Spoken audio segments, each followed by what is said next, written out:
Kokie patarimai būtų tiems, kurie svarsto apie tokio tipo akmens sprendimų įsigijimą? Tai pirmiausia, turbūt reikėtų neskubėti. Labai faina, kad Veritas turi labai daug pavyzdukų.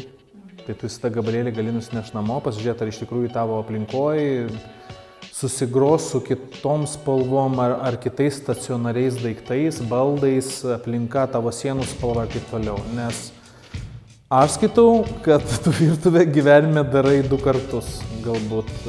Tai čia mano 2 kartas, tai dėl to jau truputį su patirtim ir labai fainai, kad kažkaip, žinai, taip labai nepergyvenai, kad atėjęs su dėliu įspūdžiu, nes salone tikrai akis raipsta, kai ateini reikia visko.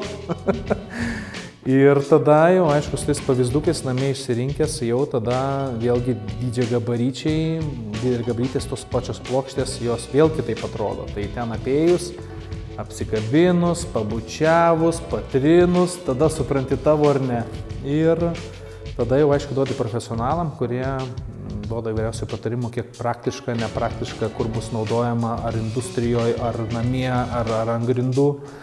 Ir tada jau, aišku, prisitaikai prie to ir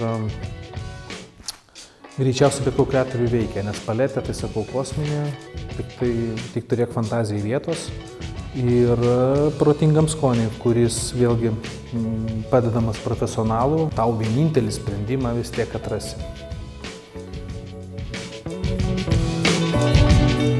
Thank you.